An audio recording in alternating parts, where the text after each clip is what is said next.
اعوذ باللہ من الشیطان الرجیم بسم اللہ الرحمن الرحیم۔ آج کا ہم آپ کو 12 تصویر سیشن میں خوش آمدید کہتے ہیں۔ السلام علیکم ورحمۃ اللہ وبرکاتہ۔ سب سے پہلے تو اس سے پہلے کہ ہم آج کا درس شروع کریں، سب سے پہلے تو آپ سے معذرت کرنی ہے کہ ہمارا جو پچھلا سیشن ہے وہ نہیں ہو سکا۔ اس کی وجہ یہ ہے کہ شدید مصروفیات ہیں، اور ہم نے یہ سمجھا تھا کہ ہمارا یہ سیشن انشاءاللہ درمیان میں کسی دن ہو سکے گا اور ہم اس کو اپلوڈ کر دیں گے، لیکن شدید مصروفیت کی وجہ سے وہ بھی نہیں ہو سکا، تو اس کے لیے معذرت ہے۔ آج کل ہماری کچھ سرمنیز چل رہی ہیں جو ہم نے رمضان میں کلاسز کی تھیں مختلف شہروں کے اندر، تو اس کی مصروفیات ہیں۔ تو پچھلی کلاس کو ہم ایک چھٹی سمجھ لیں گے کہ ہماری چھٹی ہو گئی، لیکن آئندہ سے یہ کلاس اسی طرح روٹین کے مطابق ہر اتوار کو جاری رہے گی۔ اور آپ یہ بھی جانتے ہیں کہ ہم نے اس کا ٹائم تھوڑا سا کم کیا ہے، پہلے یہ 2 گھنٹے کی ہوتی تھی، اب یہ 1 گھنٹہ 40 منٹ 35 منٹ 30 منٹ یا کبھی کبھار 45 منٹ، تو 1 گھنٹہ 40 منٹ کے لگ بھگ یہ ہماری کلاس ہوا کرے گی۔ اور اسی طرح جیسے ہی کلاس ختم ہوگی اس کے فوراً بعد اٹینڈنس لنک جو ہے وہ اوپن ہوا کرے گا۔ یہ بھی ذہن میں رکھیں کہ کلاس اگر 1.5 گھنٹے میں ختم ہو گئی ہے تو اس کے فوراً بعد اٹینڈنس لنک جیسے ہی لیکچر ختم ہوگا 20 منٹ کے لیے اوپن ہو جائے گا۔ 2 گھنٹوں میں کلاس ختم ہوئی ہے تو فوراً بعد اٹینڈنس لنک اوپن ہوگا۔ جب کلاس ختم ہوگی اس کے فوراً بعد لیکچر ختم ہونے کے بعد اٹینڈنس لنک 20 منٹس کے لیے اوپن ہوگا، وہ جو بھی ٹائم بنتا ہے۔ لیکن ہمارے جو لیکچر ہوگا وہ انشاءاللہ 1 گھنٹہ 40 منٹ کے لگ بھگ ہوا کریں گے، اس سے اوپر نہیں جائیں گے۔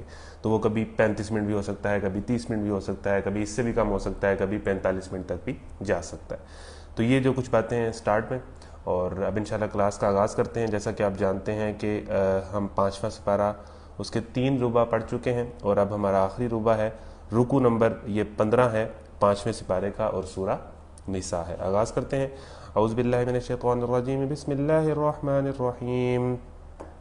ان اللہ لا یغفر ان یشرک به ویغفر ما دون ذلك لمن یشاء ومن یشرک باللہ فقد ضل ضلالا بعیدا۔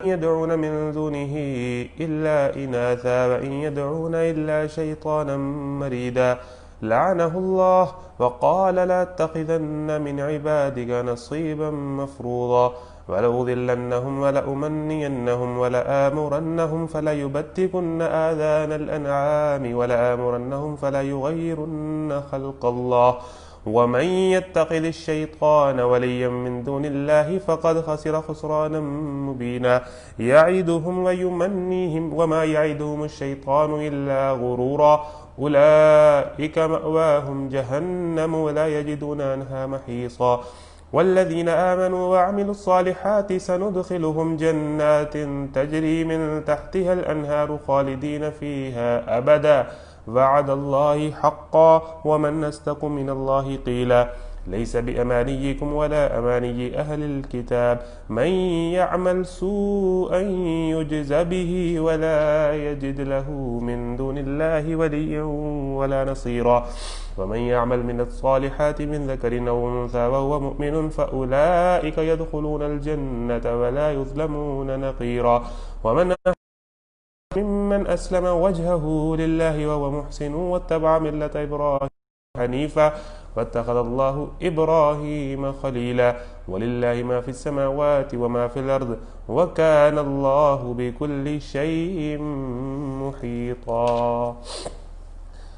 15واں رکوع ہے سورہ النساء، 5ویں سپارے کا 15واں رکوع۔ ان اللہ لا یغفر ان یشرک به ویغفر ما دون ذلک لمن یشاء۔ پہلی آیت ہی بہت کمال ہے۔ اللہ کے ہاں بس شرک ہی کی بخشش نہیں ہے، اس کے سوا اور سب کچھ معاف ہو سکتا ہے جسے وہ معاف کرنا چاہتا ہے۔ جس نے اللہ کے ساتھ کسی کو شریک ٹھہرایا وہ تو گمراہی میں بہت دور نکل گیا۔ یہ آیت قرآن میں آتی ہے کہ اللہ تعالیٰ سارے گناہوں کو معاف کر سکتا ہے اگر چاہے، لیکن شرک کو معاف نہیں کرے گا۔ اور اگر ہم پورا قرآن پڑھیں تو ہمیں ایک چیز ہی نظر آتی ہے۔ قرآن میں جو ایک چیز ہے جو سب سے زیادہ ہے وہ ہے توحید، اور اسی کے ارد گرد ہی قرآن بیس کر رہا ہے۔ باقی ساری باتیں جو ہم دین کے نام پر سنتے ہیں اور پڑھتے ہیں وہ پتہ نہیں کوئی ٹھیک بھی ہیں کہ نہیں ٹھیک، یا ضروری بھی ہیں کہ نہیں ضروری۔ اصل چیز توحید ہے کہ اللہ کے علاوہ کسی کی بادشاہی نہیں ہوگی، کسی کی بات نہیں مانی جائے گی، کسی کا قانون نہیں ہوگا، اللہ جیسی صفات کسی کے پاس نہیں ہے، کسی سے مانگا نہیں جائے گا۔ اور صرف اس توحید کو سمجھ لیں ہم اگر اپنی انفرادی اور اجتماعی زندگی میں، تو میرا خیال ہے ہمیں دین سمجھ آ جائے۔ تو اسی توحید پر ہم ضرب لگاتے ہیں جب ہم شرک کرتے ہیں، اور ہمارے ہاں شرک کئی محدود شکل میں، کہیں اوپن نہیں، کہیں چھوٹی شکل میں، کہیں کسی طرح کی شکلوں میں رچ بس گیا ہے۔ آپ مزاروں پر دیکھ لیں، آپ ویسے ہمارے جملوں کے اندر دیکھ لیں، ہم مذاق میں جان بوجھ کر ہمیں اس طرح کے جملے کہنے میں مزہ آتا ہے کہ کسی صحابی کو، کسی ولی کو ہم وہ والی صفات دینا چاہ رہے ہوتے ہیں جو اللہ کی ہے، حالانکہ جب کسی گناہ کا یہ سٹیٹس ہو کہ اللہ اسے معاف ہی نہیں کرے گا، تو اس گناہ سے تو اس طرح بچنا چاہیے کہ جس جملے کے اندر شرک کی بو بھی آئے، جس قوالی کے اندر شرک کی بو بھی آئے، جس نعت کے اندر شرک کی بو بھی آئے، جس عمل کے اندر شرک کی بو بھی ہو، اس سے بھی 10 کلومیٹر دور بھاگ جانا چاہیے، کیونکہ اس گناہ کا وہ سٹیٹس ہے جو اللہ معاف ہی نہیں کرے گا۔ چلے ہم گناہ کرتے ہوئے یہ سوچتے ہیں نا کہ اللہ معاف کر دے گا، جوانی ہے کر لو، معاف کر دے گا، اللہ توبہ کر لیں گے، یہ ہمارے ذہن میں بات آتی ہے، لیکن جس گناہ کو اللہ معاف ہی نہیں کرے گا، تو ہمیں اس گناہ سے جس کے اندر بو بھی آ رہی ہو، ہم کیوں اس طرح کے چھوٹے موٹے ہمیں حرکتیں کرنے کا دل کرتا ہے کہ جس کے اندر سے شرک کی بو آ رہی ہو؟ اللہ ایک ہی ہے، کوئی انسان، وہ نبی ہے، وہ ولی ہے، وہ صحابی ہے، وہ بہرحال خدا نہیں ہے۔ اور قرآن نے اس موضوع کو بار بار ڈسکس کیا، ایون اللہ کے نبی کو لے کر بھی یہ بات کی ہے کہ محمد جو ہے اگر وہ غزوہ احد میں شہید ہو جاتے اللہ کے نبی، تو کیا تم الٹے پاؤں پھر جاتے؟ کیا تم دین چھوڑ دیتے؟ ٹھیک ہے، اسی طرح مطلب اللہ کا جو سٹیٹس ہے وہ کسی انسان کا ہے ہی نہیں، اور اللہ کا سٹیٹس اگر ہم کسی انسان کو اس کی کوئی ایک صفت بھی دے دیں گے تو ہم شرک کر بیٹھیں گے۔ اللہ کے قانون پر، اللہ کے نظام پر، اللہ کے احکام پر ہم کسی اور فرد کو ترجیح دے بیٹھیں گے تو ہم تو شرک کے تو اتنے سے حصے سے بھی بچنا چاہیے۔ ہم مذاق میں نعت میں بھی شرک ہے، قوالی میں بھی شرک ہے، قبروں میں بھی شرک ہے، مزاروں میں بھی شرک ہے، جملوں میں بھی شرک ہے، تقریروں میں بھی شرک ہے۔ مطلب یہ شرک، اس لیے میں آپ کو ایک بات سمجھنا چاہ رہا ہوں کہ بہت سارے لوگ سوال کرتے ہیں کہ کیا یہ شرک کے زمرے میں تو نہیں آ جائے گا، کیا یہ شرک کے زمرے میں نہیں آ جائے گا؟ سوال کرتے ہیں نا کہ جی فلانے مسلک میں یہ بات ہے تو کیا یہ شرک کے زمرے میں نہیں آتا؟ اگر آپ کو لگتا ہے کہ شرک کے زمرے میں آتا ہے، لیکن لگتا بھی نہیں ہے، تھوڑا سا بھی ذہن میں کہیں لگتا ہے کہ اس میں شرک ہو سکتا ہے، تو اس سے بھی 10 کلومیٹر بھاگ جائیں، کیونکہ شرک معاف نہیں ہوگا۔ تو جب یہ سٹیٹس ہو نا، تو پھر شرک سے بچنے کا یہ اللہ نے طریقہ بتا دیا کہ شرک معاف ہی نہیں ہونا۔ اللہ سارے گناہوں کو معاف کر دے گا، زنا معاف کر دے گا، قتل اللہ معاف کر دیتا ہے، انسان توبہ کرے۔ جس طرح ایک واقعہ آتا ہے کہ ایک بندے نے 100 قتل کیے، اس کو ایٹ دا اینڈ جنت میں بھیج دیا جس نے توبہ کی۔ تو یہ باتیں مطلب ہم بڑی آسانی سے اور بڑے آرام سے ہمارے گانوں کے اندر اور نعتوں کے اندر اور قوالیوں کے اندر شرک چل رہا ہوتا ہے اور ہم اس کو گا رہے ہوتے ہیں۔ تو یہ سن لیں، قرآن کی آیت سن لیں اور لوگوں کو بتا دیں، یا خود کم از کم محتاط ہو جائیں۔ اللہ کے ہاں، اور قرآن پورا شرک کا رد کرتا ہے، توحید کی بات کرتا ہے، پورا قرآن اس پر کھڑا ہے۔ پورا قرآن میں بات ہی یہ ہے، بار بار گھوم گھوم کے یہی بات آتی ہے۔ اللہ کے ہاں بس شرک کی بخشش نہیں ہے، اس کے سوا اور سب کچھ معاف ہو سکتا ہے جسے وہ معاف کرنا چاہے۔ جس نے اللہ کے ساتھ کسی کو شریک ٹھہرایا وہ تو گمراہی میں بہت دور نکل گیا۔ وہ اللہ کو چھوڑ کر دیویوں کو معبود بناتے ہیں، وہ اس باغی شیطان کو معبود بناتے ہیں جس کو اللہ نے لعنت زدہ کیا ہے۔ اس کی تفصیل پڑھ لیتے ہیں۔ شیطان کو اس معنی میں تو کوئی بھی معبود نہیں بناتا کہ اس کے آگے مراسم میں پرستش ادا کرتا ہو اور اس کو الوہیت کا درجہ دیتا ہو، البتہ اسے معبود بنانے کی صورت یہ ہے کہ آدمی اپنے نفس کی باغیں شیطان کے ہاتھ میں دے دیتا ہے اور جدھر جدھر وہ چلاتا ہے ادھر چلتا ہے، گویا کہ یہ اس کا بندہ ہے اور وہ اس کا خدا۔ اس سے معلوم ہوا کہ بے چون و چرا اطاعت اور اندھی پیروی کرنے کا نام بھی عبادت ہے۔ یہ سمجھ رہے ہیں بات کہ یہاں پر آیا ہے کہ یہ لوگ شیطان کو معبود بنا لیتے ہیں۔ اب ظاہری بات ہے، ہم میں سے کون ایسا ہے کہ جو شیطان کی جا کے پوجا کرتا ہو؟ اس طرح تو کوئی معبود نہیں بناتا۔ اس کا مطلب یہ ہے کہ جو نفس کہتا ہے، جو دل کہتا ہے، جو خواہش کہتی ہے وہ کر گزرتے ہیں، نہیں دیکھتے اللہ کیا کہہ رہا ہے، رسول کیا کہہ رہا ہے، دین کیا کہہ رہا ہے۔ جو خواہش نفس کہتی ہے وہ یہ کر گزرتے ہیں۔ جو شیطانی وسوسہ آتا ہے دل کے اندر، کوئی غلط خیال آتا ہے، اس کو پورا کر دیتے ہیں جس طرح کا بھی آتا ہے۔ تو اس سے یہ ثابت ہوا کہ کسی کی بے چون و چرا اطاعت کرنا، کسی کی اندھی پیروی کرنا اللہ اور اس کو رسول کا چھوڑ کے، وہ چاہے دل کی ہو، وہ نفس کی ہو، وہ دوست کی ہو، وہ معاشرے کی ہو، وہ آپ کے متعلقہ پیشن کی ہو، جس پیشن کے لیے آپ کو کچھ بھی کرنا پڑے، دین کچھ بھی کہے اس کی کوئی پرواہ نہیں ہے، تو وہ بھی عبادت ہے۔ یہ عشق کے اندر بعض اوقات ہم لڑکی کو یا لڑکے کو یہ سٹیٹس دے دیتے ہیں کہ وہ جو کہتا ہے ہم کرتے ہیں، اور بھول جاتے ہیں اللہ اور رسول کیا، تو ہم عبادت بنا لیتے ہیں اس کو۔ ہم بعض اوقات نفس کے اتنے کنٹرول میں آ جاتے ہیں کہ نفس کو ہم وہ سٹیٹس دے دیتے ہیں کہ وہ جو کہتا ہے ہم کر گزرتے ہیں۔ تو یہ اس سے ثابت ہوا کہ یہ شیطان کی عبادت کس طرح کرتے ہیں کہ شیطان جو کہتا ہے، شیطان جو خیال دل میں لاتا ہے پورا کر دیتے ہیں، جو خواہش دل میں آتی ہے پوری کر دیتے ہیں، جو سوچتا ہے وہ کر لیتے ہیں۔ تو یہ کسی کی اندھی اطاعت کرنا بھی عبادت ہے، وہ چاہے دل کی ہو، وہ چاہے نفس کی ہو، وہ چاہے معاشرے کی ہو، وہ چاہے آپ کے کسی سو کالڈ سیلیبریٹی کی جو ہو، جس کو آپ سمجھتے ہیں کہ یہ میرا مرشد ہے اور یہ میرا پیر کامل ہے، وہ اگر اللہ اور اس کے رسول کے خلاف ہے تو وہ عبادت بن جاتی ہے۔ تو اس طرح بھی عبادت ہے۔ تو یہ شیطان کو معبود بنا لیتے ہیں، بعض اوقات کسی دیوی کو معبود بنا لیتے ہیں۔ تو اپنے اپنے جو بت ہیں نا، جو ہم نے دلوں میں بنائے ہوئے ہیں، ہم سب کا کوئی نہ کوئی بت ہے، اور بت وہ ہے جو ہمیں اللہ کے حکم پر چلنے نہیں دیتا۔ وہ چاہے سوشل میڈیا کا بت ہے، وہ چاہے کسی ایڈکشن کا بت ہے، وہ چاہے کسی لڑکی کا بت ہے، وہ چاہے دولت کا بت ہے، وہ دوستی یاری کا بت ہے، وہ کوئی بھی بت ہے جو ہمارے دل کے اندر ہے، اس کو جب تک آپ توڑیں گے نہیں ضرب مار کے ابراہیم کی طرح، ابراہیم علیہ السلام کی طرح، تو آپ کو توحید نہیں ملے گی، آپ کو اللہ نہیں ملے گا۔ اس بت کو توڑیں، اور بتوں کو توڑنا آسان کام نہیں ہوتا، ہمت چاہیے، جگرا چاہیے، کرج چاہیے، لوگوں کی باتیں سننی پڑیں گی، بتوں کو توڑنا پڑے گا، تاکہ ہم نے شرک سے بچنا ہے اور ہم نے اللہ کی توحید پر آنا ہے۔ میں جس کو اللہ نے لعنت زدہ کیا ہے وہ شیطان کی اطاعت کر رہے ہیں، جس نے اللہ سے کہا تھا کہ میں تیرے بندوں میں سے ایک مقرر حصہ لے کر رہوں گا، میں انہیں بہکاؤں گا۔ شیطان کا تو اللہ سے چیلنج کیا تھا شیطان نے کہ میرا تو کام ہی ہے، جب تک دنیا ختم نہیں ہونی میں نے تو ایک ہی کام کرنا ہے، میری تو ایک ہی ڈیوٹی ہے، میں نے تیرے بندوں کو بہکانا ہے، کسی بھی طریقے بہکانا ہے۔ وہ نیکی کر رہے ہوں گے تو ان کی نیکی خراب کر دوں گا دکھاوا پیدا کر کے، وہ گناہ کے اندر ہوں گے تو انہیں یہ کہوں گا کہ یہ چھوٹا گناہ ہے، کر لو، لوگ بڑے بڑے گناہ کر رہے ہیں، تم نے تو کچھ کیا ہی نہیں ہے۔ وہ بڑے گناہ کر رہے ہوں گے تو انہیں چھوٹے گناہوں پہ ان کو روٹین میں کرواتا رہوں گا، کسی بھی طریقے میں ان کو تیری راہ سے بہکاؤں گا، کوئی بھی ان کے ذہن میں بات ڈالوں گا اور میں انہیں تیرے راستے پہ نہیں جانے دوں گا۔ یا میں کہوں گا کہ دین پہ چلنا تو پاسبل نہیں ہے، دین پہ چلنا تو ممکن نہیں ہے، دین پہ چلنا تو مشکل ہے، ہاں جب میری شادی ہو جائے گی تو میں وہاں پر تھوڑا سا آزاد ہو جاؤں گی، یا جب میں یونیورسٹی لائف سے نکل جاؤں گا تب میں کر لوں گا، یا جب میں انڈیپینڈنٹ ہو جاؤں گا تب میں کر لوں گا۔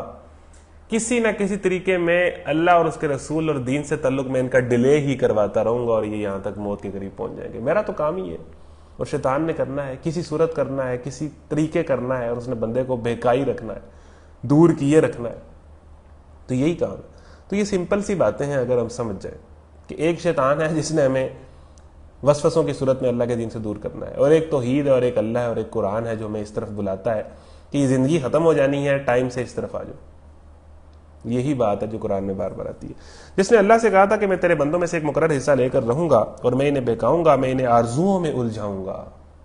شیطان کیا کرے گا؟ میں انہیں تمنائیں، ڈریمز، کاش ایسا ہو جائے، کاش ایسا ہو جائے، کاش ایسا ہو جائے، اور اس خواہش کے پیچھے اس طرح بھاگنا کہ ویلیوز کو چھوڑ دینا، اپنے دین کو چھوڑ دینا۔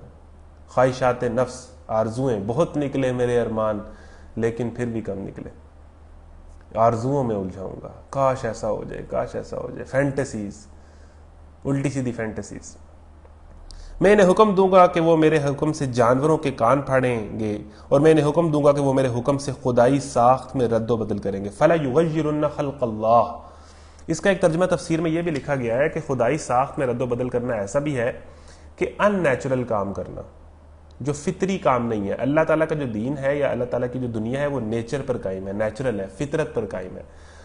تو میں شیطان کیا کام کرتا ہے؟ شیطان نے کیا چیلنج کیا کہ میں ایک تو انہیں آرزوؤں میں الجھاؤں گا، ایک میں ان کی خدائی ساخت ہے نا جو انسان کی بنائی گئی ہے اس کو میں تبدیل کروں گا، یعنی اس میں ان نیچرل خواہشات پیدا کروں گا۔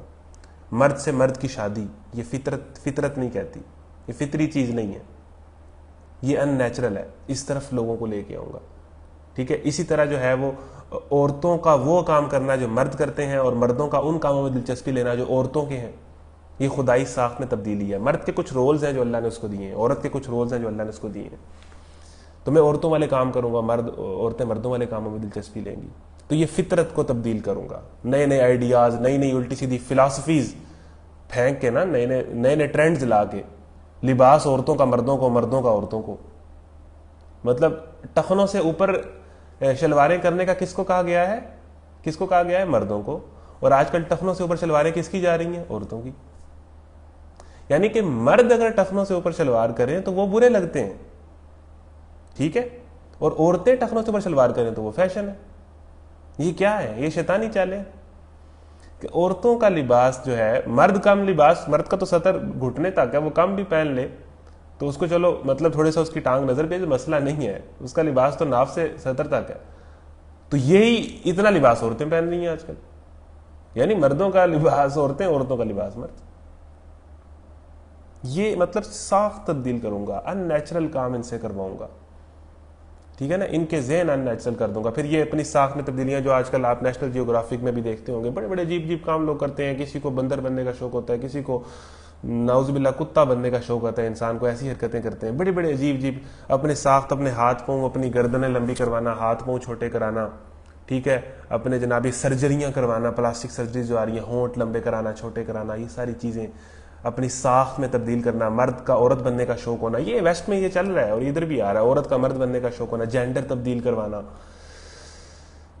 دیکھیں قرآن جملہ کہتا ہے اور وہ کس طرح حق بن کر یہاں ہوتا ہے.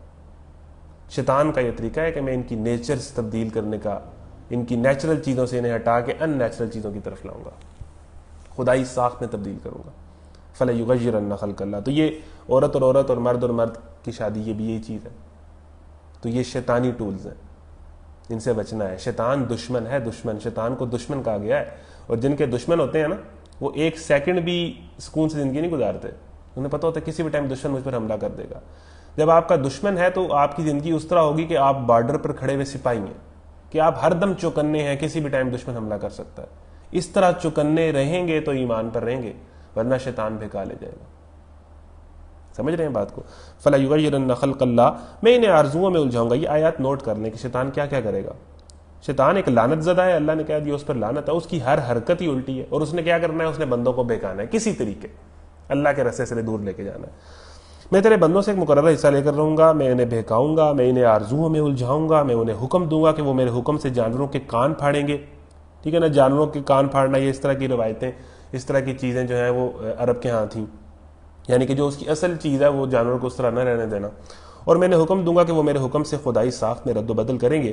اس شیطان کو جس نے اللہ کے بجائے اپنا ولی سرپرست بنا لیا، جس نے اللہ کو چھوڑ کر شیطان کو یا شیطانی وسوسوں کو یا شیطانی خواہشات کو اپنا سب کچھ بنا لیا، کہ میری ڈیزائرز اور میری جو ڈریمز ہیں اور میری جو خواہشات ہیں وہی میرا سب کچھ ہے، اور میں انہی کو پورا کرتے ہوئے اپنی زندگی گزاروں گا. ٹھیک ہے، اور انہی کے لیے ہر طرح کی سیکریفائس دوں گا. تو اللہ کیا کہہ رہا ہے؟ فقد خسر خسرانا مبینا. وہ صریح نقصان میں پڑ گیا، اصل گھاٹے کا سودا اس نے کیا ہے. ٹھیک ہے جی. تو اپنے پیشنز، اپنے ڈریمز، اپنی خواہشات اللہ کے دین کے تابع کریں. ٹھیک ہے، دیکھیں کہ اللہ کے دین کی حدود و قیود کیا ہے، اور میرا پیشن، میرے ڈریمز اسی کے اندر ہوں. اور وہ ان لوگوں سے وعدے کرتا ہے اور انہیں امیدیں دلاتا ہے، مگر شیطان کے سارے وعدے بجز فریب کے اور کچھ نہیں ہے. ایسا ہو جائے گا، ایسا ہو جائے گا. شیطان وعدے کرتا ہے، امیدیں دلاتا ہے. اللہ کہہ رہا ہے شیطان کے وعدے دھوکے کے سوا کچھ نہیں. یہ اسی طرح ہی ہے جس طرح سیاست دانوں کے دعوے ہوتے ہیں. ان لوگوں کا ٹھکانہ جہنم ہے، جس سے خلاصی کی کوئی صورت یہ نہ پائیں گے. وہی شیطان کے ساتھی رہے وہ لوگ جو ایمان لے آئیں اور نیک عمل کریں. پھر وہی بات کہ ایمان نہیں صرف لے کے آنا، اس کے بعد نیک عمل بھی کرنے ہیں. ٹھیک ہے نا، ایمان بغیر عمل جنت نہیں ہے. ایمان کے ساتھ عمل ضروری ہے، کلمہ پڑھ لینا کافی نہیں ہے.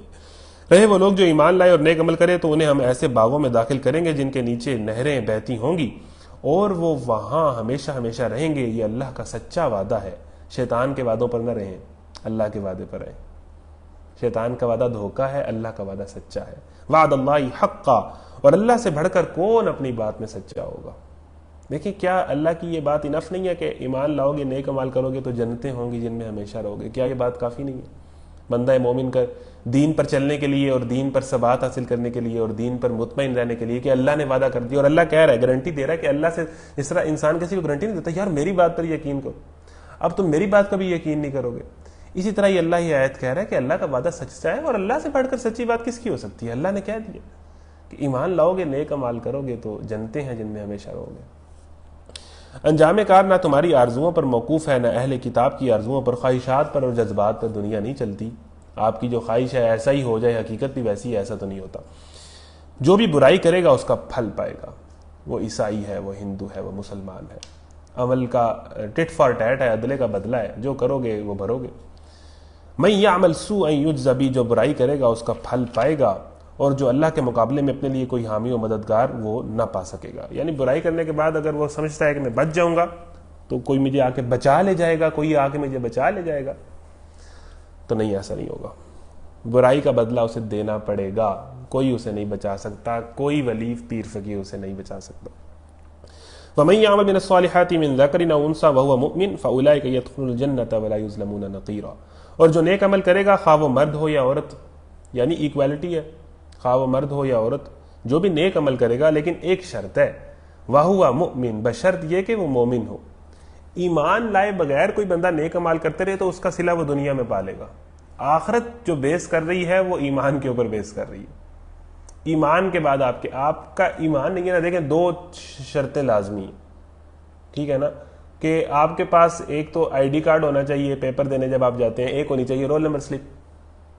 آئی ڈی کارڈ نہیں ہوگا پھر بھی آپ امتحان گاہ میں داخل نہیں ہوں گے، رول نمبر سلپ نہیں ہوگی پھر بھی آپ امتحان گاہ میں داخل نہیں ہوں گے۔ تو اللہ تعالیٰ نے کہا یہ دو چیزیں تو لازمی ہیں، ایک ایمان اور ایک نیک عمل، ان میں سے ایک بھی مسنگ ہوگی تو یہ جنت والا ٹکٹ آپ کو نہیں ملنے والا، ادھر انٹری ہونی نہیں ہے کہ یا میں نیک اعمال کے بغیر جنت میں جا کے صرف میں نے کلمہ پڑھا ہوا ہے اور میں مسلمانوں میں پیدا ہو گیا تھا تو انٹری نہیں ہوگی، اعمال کا صلہ بھگتیں گے وہاں سے جہنم میں۔ ان دا اینڈ کوئی 50,000 سال بعد، کوئی 1,00,000 سال بعد کوئی آ جائے ایمان کی وجہ سے جنت میں تو وہ اور بات ہے، لیکن اس کا صلہ بھگتیں گے۔ اور کوئی کہے کہ جی میں نے بہت نیکیاں کی ہیں، میں نے بہت چیریٹی کی ہے اور بڑا کچھ کیا ہے دنیا کے اندر، لیکن ایمان نہیں میں لایا تھا اللہ اور اس کے رسول پر، پھر بھی نو انٹری ان جنت۔ تو یہ ایمان کی شرط تو بیس ہے، ایمان کے بغیر نیک عمل ہے۔ وہ تو ابو جہل نے بھی بڑی بڑی نیکیاں کی ہیں، ابو جہل بھی خانہ کعبہ کی صفائی کرتا تھا، وہاں پر مشکیزہ لے لے کے لوگوں کو جا کے پانی پلاتا تھا، نیکیاں تو ابو جہل کی بھی بہت تھیں۔ کافر بھی بڑی بڑی نیکیاں کرتے ہیں، بڑی بڑی چیریٹی کرتے ہیں، بڑے بڑے انسانی ہمدردیاں کرتے ہیں، تو اس کا صلہ وہ دنیا میں پالیں گے۔ آخرت کے اندر اللہ اور اس کے رسول پر ایمان اور اس کے بعد اس دین پر عمل جو آخری دین ہے اور واحد کامیابی کا سہارا ہے، اس کی بنیاد پر فیصلے ہوں گے، ٹھیک ہے جی۔ تو خواہ وہ مرد ہو یا عورت، بشرط یہ کہ وہ مومن ہو، وہ ایمان لایا ہو، تو ایسے ہی لوگ جنت میں داخل ہوں گے اور ان کی ذرہ برابر حق تلفی نہ ہونے پائے گی۔ اس شخص سے بہتر اور کس کا طریقہ زندگی ہو سکتا ہے جس نے اللہ کے آگے سر تسلیم خم کر دیا؟ سب سے بہتر لائف سٹائل اس کا ہے جو اللہ کو سامنے رکھ کے زندگی کے معاملات چلاتا ہو، کاروبار اللہ کو سامنے رکھ کے کرتا ہو، شادی بیاہ، انفرادی اجتماعی معاملات، ٹوٹل لائف، اولاد کی تربیت، بچوں کے بزنسز، بچوں کے کاروبار، بچوں کی ہر چیز ٹوٹل وہ اللہ کو سامنے رکھ کے، اللہ کے دین کے احکامات سامنے رکھ کے کرتا ہو، اللہ کے آگے وہ سر تسلیم خم کرتا ہے۔ دیکھیں ہم کسی نہ کسی کے آگے ہم نے سر تسلیم خم کرنا ہی ہے۔ ایک انسان کسی نہ کسی کو اپنا سب کچھ دیتا ہے، یا وہ لڑکی کو دے دیتا ہے، یا وہ والدین کو دے دیتا ہے، یا وہ اپنے کسی پیشن کو جو اس کا پیشن ہوتا ہے اس کے آگے اپنا سر تسلیم خم کرتا ہے، اس کے لیے کچھ بھی کرنے کو تیار ہوتا ہے۔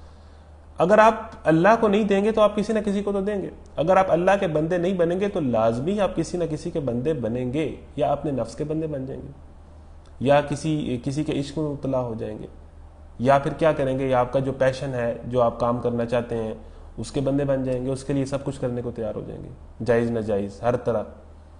یہ کہتے ہیں نا کہ جو ایکٹرز ہوتے ہیں اور ایکٹریسز ہوتی ہیں یہ اپنا جناب جو ہے وہ اس فیلڈ میں آگے جانے کے لیے ہر طرح کے کام کر لیتی ہیں، وہ ان کا پیشن ہے، اس کے لیے وہ نہیں دیکھتی کہ اخلاق کیا ہے، روایت کیا ہے، ویلیو کیا ہے، وہ سب کچھ کر لیتی ہیں، ان کا دین ایمان وہی شوبز ہے، اس لیے انہوں نے سب کچھ کرنا۔ دیکھیں انسان جب کسی نہ کسی کو اپنا رب بناتا ہے تو آپ اللہ کو اپنا رب بنا لیں کہ جس کو بنانے کا فائدہ بھی ہے۔ آپ اللہ کے لیے کسی نہ کسی کے لیے تو آپ نے اپنا سب کچھ قربان کرنا ہی ہے، کسی نہ کسی کے آگے تو آپ نے گھٹنے ٹیک نہیں ہے، اللہ کے آگے نہیں ٹیکیں گے تو نفس کے آگے ٹیکیں گے۔ جس طرح حضرت یوسف نے کہا تھا کہ ارباب متفرقون خیر من اللہ الواحد القہار، کہ ایک اللہ کی بندگی ٹھیک ہے کہ بہت سارے خداؤں کی بندگی، اپنے نفس کی بندگی، معاشرے کی بندگی، دوست کی بندگی، پیشن کی بندگی، تو سب سے بہتر لائف سٹائل اس کا ہے، سب سے بہتر زندگی اس کی جا رہی ہے جس نے اللہ کے آگے سر تسلیم خم کر دیا۔ لیکن ہم نے یوں بھی تو مر ہی جانا ہے، ایسا کرتے ہیں تم پہ مرتے ہیں، کسی ایک ذات پر مر جائیں، مر مٹ جائیں، اور اللہ کو اپنی زندگی کے اندر اللہ اور اس کے رسول کو یہ اسٹیٹس دے دیں کہ ہم نے ان کی ذات اور ان کے احکامات پر مر مٹ جانا ہے، ورنہ ہم نے یوں بھی تو مر ہی جانا ہے، مرنے سے کس نے بچنا ہے، بات سمجھ رہے ہیں؟ تو اس سے شخص بہتر اور کس کا طریقہ زندگی ہو سکتا ہے جس نے اللہ کے آگے سر تسلیم خم کر دیا اور اپنا رویہ نیک رکھا اور یکسو ہو کر ابراہیم کے طریقے کی پیروی کی، اس ابراہیم کے طریقے کی جسے اللہ نے اپنا دوست بنا لیا تھا۔ حضرت ابراہیم کیا تھے کہ حضرت ابراہیم کی بات کیا تھی، بیسیکلی وہ توحید پر قائم تھے، انہوں نے بتوں کو توڑا تھا، شرک کو چیلنج کیا تھا، اللہ کے لیے انہوں نے اپنے بیٹے قربان کرنے کا کر دیا، اپنی جناب گھر والوں کو قربان کر دیا، خانہ کعبہ بنا دیا، انہوں نے گھر بار چھوڑ دیا، والدین سے لڑائی لے لی، انہوں نے اللہ کے لیے توحید پر زندگی گزاری تھی اور کسی بھی طرح کے شرک کو اپنے گھر، ماحول، خاندان میں کہیں بھی برداشت نہیں کیا تھا۔ تو اس ابراہیم کے طریقے کی پیروی کرو، یہودیوں کو بھی کہا ہے, نصرانیوں کو بھی کہا ہے, مسلمانوں کو بھی کہا ہے کہ وہ ہے ماڈل. حضرت ابراہیم نے جس طرح اللہ کی بندگی کی تھی اس طرح کریں, کیونکہ یہودی اور عیسائی دونوں حضرت ابراہیم کو مانتے تھے, اللہ کے نبی کو تو نہیں مانتے تھے لیکن اس طرف وہ متفق تھے. تو اللہ کہہ رہا ہے ان کا اگر طریقہ بھی فالو کرو گے تو وہ بھی توحید ہی ہے, اور اسی توحید کی دعوت اللہ کے نبی آپ کو دے رہے ہیں. آسمانوں اور زمین میں جو کچھ ہے اللہ کا ہے اور اللہ ہر چیز پر محیط ہے. لوگ تم سے عورتوں کے معاملے میں فتویٰ پوچھتے ہیں, کہو اللہ تمہیں ان کے معاملے میں فتویٰ دیتا ہے اور ساتھ ہی وہ احکام بھی یاد دلاتا ہے جو پہلے سے تم کو اس کتاب میں سنائے جا رہے تھے, یعنی وہ احکام جو ان یتیم لڑکیوں کے متعلق ہیں جن کے حق تم ادا نہیں کرتے اور جن کے نکاح کرنے سے تم باز رہتے ہو, یا لالچ کی بنا پر تم خود اس سے نکاح کر لینا چاہتے ہو. اس کا مطلب یہ بھی ہو سکتا ہے کہ تم ان سے نکاح کرنے کی رغبت رکھتے ہو, اور یہ بھی ہو سکتا ہے کہ تم ان سے نکاح کرنا پسند نہیں کرتے.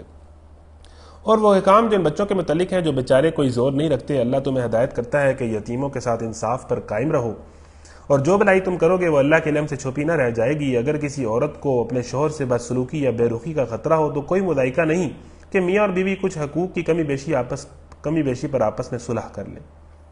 یعنی طلاق و جدائی سے بہتر ہے کہ اس طرح باہم مصالحت کر کے عورت اسی شوہر کے ساتھ رہے جس کے ساتھ وہ عمر کا ایک حصہ گزار چکی ہے. یعنی اس میں یہی بات ہے کہ اللہ تعالیٰ نہیں چاہتا کہ علیحدگی ہو. دیکھیں, شوہر اور بیوی کے اندر علیحدگی ہو جائے تو زیادہ مسئلہ ہے, نہ علیحدگی ہو اور بہت سارے چھوٹے موٹے مسائل ہو جن پر کمپرومائز کر لیجیے تو وہ بہتر ہے. علیحدگی ایک بہت آخری آپشن ہے جو بہت خطرناک چیز ہے جس کے بڑے نقصانات ہیں, جو ایک بڑا مشکل کام ہے. تو اللہ تعالیٰ یہ کہہ رہا ہے میاں اور بیوی کو کہ آپس میں ایک دوسرے میں عیب ہیں, کوئی اس طرح پورے حقوق نہیں دے رہا, تو آپس میں کوئی سیٹنگ بنا کے صلح کر لیں, ٹھیک ہے نا. چلیں کچھ باتیں آپ کی مان لیں, کچھ آپ کی مان لیتے ہیں, لیکن ساتھ رہیں, ٹھیک ہے نا. یہ فوراً طلاق کا جو کلچر آ رہا ہے نا ہمارے معاشرے میں کہ جناب ڈرامہ میں یہ دکھایا جا رہا ہے کہ بات میں میں طلاق لے رہی ہوں. طلاق اتنا آسان کام نہیں ہے. جب آپ ایک نکاح کر بیٹھتے ہیں تو اس کو پھر چلانا ہوتا ہے, تو یہ شغل میں جو ہے وہ طلاقیں نہیں ہوتی.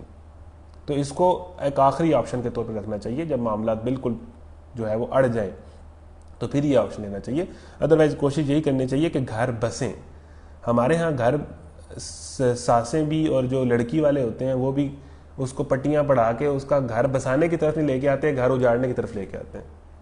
حالانکہ گھر بسانے کی طرف تلقین کرنی چاہیے کہ بیٹی کو, ماں کو, یہی کہ بیٹا تم اپنا گھر بساؤ, بہتر یہی ہے. یہ نہیں کہ تم ادھر آ جاؤ اور جناب ان سے لڑی رہو اور ان سے ناراض رہو اور وہ اس کی ناراضگی میں اس کو سپورٹ کر رہے ہیں اپنی بیٹی کو. تو بیسیکلی ایٹ دا اینڈ تو اس کا گھر ہی اجڑ ہے نا. تو والدین کی بھی یہ ذمہ داری ہے کہ گھر بسانے کی طرف آئیں, اس کی لڑکوں والوں کی گھر بسانے کی طرف سوچیں, گھر اجاڑنے کی طرف نہ سوچیں, اس طرف کوششیں کریں. تو یہ زیادہ بہتر چیز ہے. اپنے شوہر سے بدسلوکی یا بے رخی کا خطرہ ہو تو کوئی مذائقہ نہیں کہ میاں اور بیوی کچھ حقوق کی کمی بیشی آپس میں صلح کر لیں. صلح بہرحال بہتر ہے, والصلح خیر, قرآن کے الفاظ ہیں. نفس تنگ دلی کی طرف جلدی مائل ہو جاتی ہے. یعنی نفس سے انسان ظاہر ہے, یہ پیار محبت تو بس یہ 2-4 مہینے کی باتیں ہیں نا, اس کے بعد تو ریالٹی ہے. یہ پیار محبت کچھ بھی نہیں, جذبوں کی فقط ایک حدت ہے. جب جذبے ٹھنڈے پڑ جائیں تب بوجھ محبت لگتی ہے. تو یہ تو فینٹیسیز ہے نا جو فلمیں دیکھ کے ہمارے ذہنوں پر آئی ہوئی ہیں. ریالٹی تو تھوڑی سی ڈیفرنٹ ہے. تو یہ تو ایک ذمہ داری کا نام ہے اور یہ ایک زندگی گزارنے کا نام ہے. تو بس ہمارے ہاں اس محبت کو اس طرح انہوں نے بنا دیا ہے کہ جیسے لگتا ہے کہ یہ کوئی پتہ نہیں کیا چیز ہے, اور ذہن خراب کیے میں یوتھ کے. حالانکہ یہ ایسا نہیں ہے. وہ تو کیمرہ ہے بھائی, وہ ٹی وی پہ تو کیمرے کا کمال ہے سارا. ہر فلم کے اینڈ پر جو شادی ہو جاتی ہے ہیرو اور ہیروئن کی, تو شادی کے بعد کیا ہوتا ہے یہ کسی فلم نے آپ کو دکھایا نہیں دکھایا. شادی کے بعد تو ان کے ساتھ جو ہوتا ہوگا وہ دکھا نہیں سکتے فلم والے. تو وہ تو فلم تو وہاں پہ ختم ہوگی جہاں پر ہیرو اور ہیروئن کی شادی ہوگی. شادی کے بعد کیا کیا قیامتیں آئی ہیں تو فلم نے نہیں دکھایا, اور آپ بھی خوش ہو گئے جناب شادی ہوگی. اصل لائف تو شروع ہوتی ہے شادی کے بعد کہ شادی اب چلانی کس طرح ہے. وہ جو بخار ہوتا ہے مجنوں والا وہ تو اتر جاتا ہے 2-4-6 مہینے میں. تو اس بات کو بھی سمجھنا چاہیے, کیونکہ نفس تو ہے انسان جب چیز اسے مل جاتی ہے, جب اسے لڑکی مل جاتی ہے, لڑکا مل جاتا ہے, جب نہیں ملتا تب تو بڑی شعر و شاعری کر رہا ہوتا ہے اور جدائیوں میں وہ بڑا کچھ لکھ رہا ہوتا ہے اور وہ مجنوں بنا ہوتا ہے. لیکن جب وہ مل جاتی ہے تو اس چیز کی قدر نہیں رہتی. یہ انسانی فطرت ہے, اس کو ایکسیپٹ کر لینا چاہیے. وہ باتیں نہیں رہتی. پھر ہم کہتے ہیں کہ جناب مجھ سے پہلی سی محبت میرے محبوب نہ مانگ, اور بھی دکھ ہیں زمانے میں محبت کے سوا. تو یہ تو ہونا ہوتا ہے پھر اینڈ پر. تو یہی ہے کہ نفس تنگ دلی کی طرف جلدی مائل ہو جاتے ہیں. انسان کو اپنی فطرت پر کنٹرول کرنا چاہیے اور اسے زندگی کی ریالٹیز کو سمجھ کر اس پر رہنا چاہیے. ایموشنز کے اندر اور جذبات کے اندر اور فلمی دنیا میں نہیں رہنا چاہیے. لیکن اگر تم لوگ احسان سے پیش آؤ اور خدا ترسی سے کام لو, یقین رکھو کہ اللہ تمہارے اس طرز عمل سے بے خبر نہ ہوگا.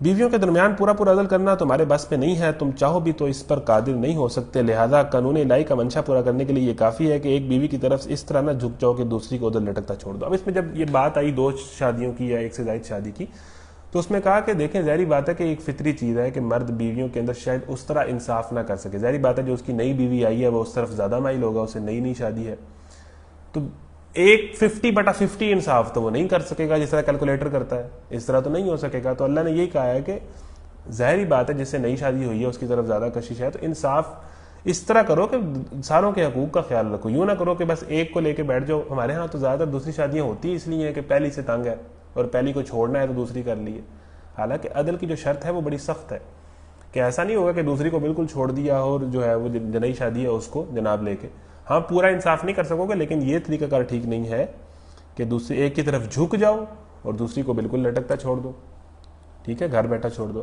اگر تم اپنا طرز عمل درست رکھو اور اللہ سے ڈرتے رہو تو اللہ چشم پوشی کرنے والا اور رحم فرمانے والا ہے، لیکن اگر زوجین ایک دوسرے سے الگ ہی ہو جائیں تو اللہ اپنی وسیع قدرت سے ہر ایک کو دوسرے کی محتاجی سے بے نیاز کر دے گا، اللہ کا دامن بہت کشادہ ہے۔ اب اس میں ایک اور بات یہ بھی ہے کہ جب زوجین ایک دوسرے سے الگ ہو جائیں تو اللہ اپنی وسیع قدرت سے ایک دوسرے کی محتاجی سے بے نیاز کر دے گا۔